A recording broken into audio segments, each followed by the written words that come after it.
Hey guys, welcome back to my channel. This is Chris. I hope you're doing good. Today I want to talk about this watch. This is the Aquascaphe Classic Blue Gilt by Baltic. Baltic is a French company that makes beautiful timepieces for an affordable price. I'm going to tell you what I think about it, the pros, the cons, and little wrist check. Today I have my Hamilton khaki field 38mm bronze on my wrist. You can go check the review if you didn't do it yet. It's up here.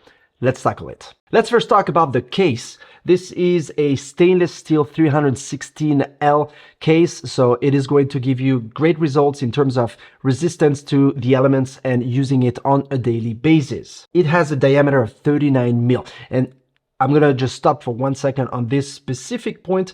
The fact that it's 39mm is actually great because it reminds me of the good old times divers watches. It reminds me a bit of the Oris Diver 65 collection, which I absolutely love, and I'm a sucker for that collection. And in fact, it looks very, very neat for a fraction of the price. Once again, the fact of having a 39mm diameter also means that it's going to look better on smaller wrists, such as my wrist, which is around 6.4 inches, 17.5 centimeters for European people, and it really feels and looks good. It doesn't feel too big. Even if the lug to lug is 47mm, I still find it very, very comfortable on the wrist. It has a thickness of 30mm, and that includes 2mm for the glass, and the lug width is 20mm. In terms of bezel, it has a unidirectional bezel, 120 clicks. It looks and feels very good. Here, I'm going to show you how it sounds.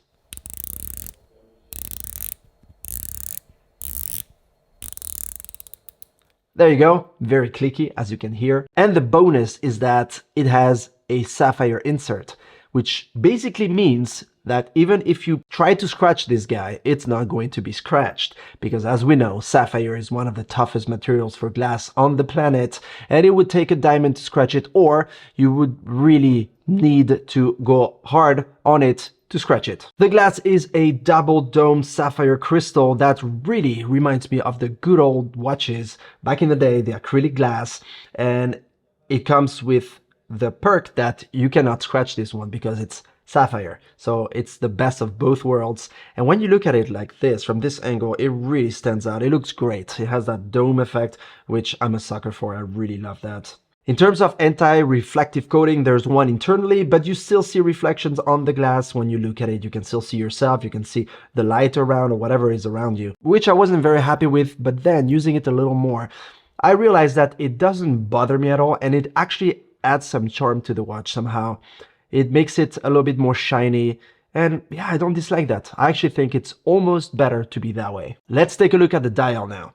It is a blue sunray finish, which changes when you look at it from different angles, obviously.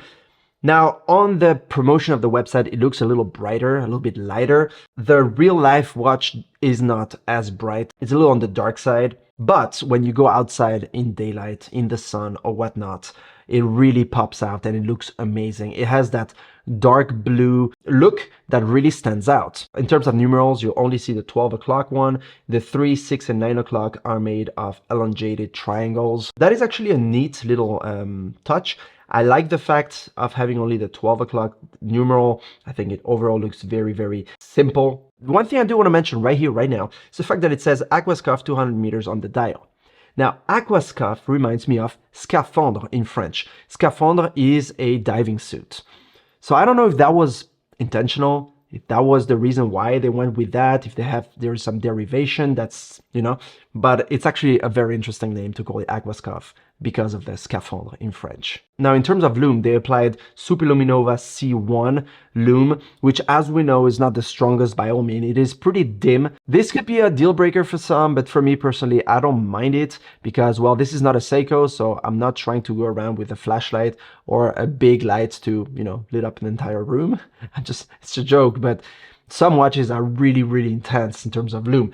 This one gets intense if you put a lot of light on it, and it looks great, but it dims out pretty fast. But it doesn't just turn off, it stays dim, and you can still see it, for example, throughout the night. In the morning at 6 a.m. I looked at the watch and it still had some glow, and I could easily see the time. One thing I do like is the fact that they put lume also on the bezel under the sapphire crystal, so that shines too. And it makes the watch look bigger and it makes it look better. So it is actually very neat. Even though it's a 39 mil diameter, it still looks very, very good. Let's now talk about the movement.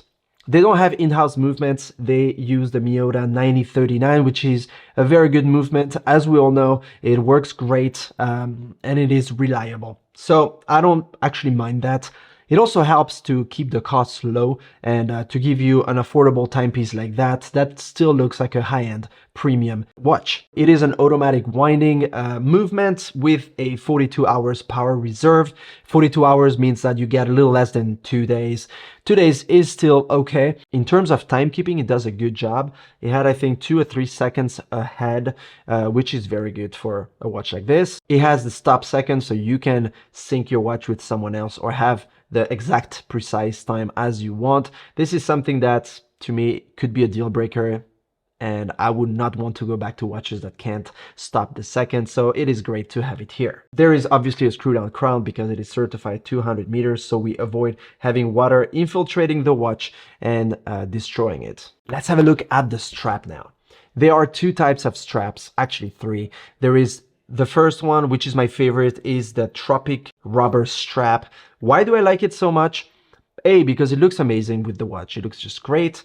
And B, because they did a thing here where I've never seen this before, but it tips down like this, and there are a lot of holes in here. And what you can do is you can basically use any of these holes, even the ones on the side, and the way they ended the bend, it basically can move on the left or on the right and still look good on your wrist. So it gives you pretty micro adjustments without risking the band to break because the holes are too close to one another.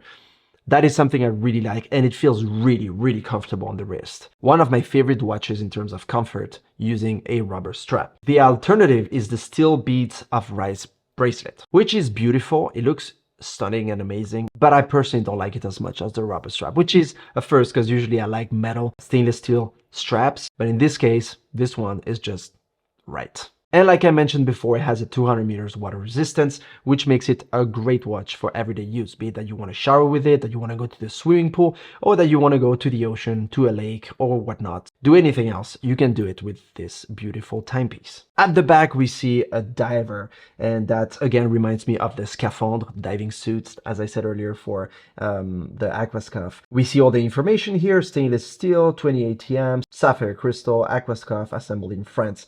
Baltic watches. There's also the brand at the back here on the rubber strap that says Baltic, and 20 millimeters for the lug distance. This watch comes at under 600 euro, which I think is a bargain. It is a very good price because you get a lot of premium stuff, such as, for example, the sapphire crystal, the screw down crown, the stop seconds, the water resistance to 200 meters, the looks, I mean, the detail, the attention to details is very, very good. There is also sapphire on the bezel, and, you know, overall, this is very, very neat. Like I said, I would like to try the bronze version as soon as possible because that one, I'm sure, is as amazing as this one. And the fact that they used, you know, gilt on the hands and the dial here and there with the blue really makes it vintagey. It really makes it look like an old timepiece. And that is something that I personally really, really enjoy. So what do you think? Is this a watch you would buy? For what reasons? Are you also a sucker for these diver watches? I see you in my next video. Take care. And don't forget to subscribe. Cheers.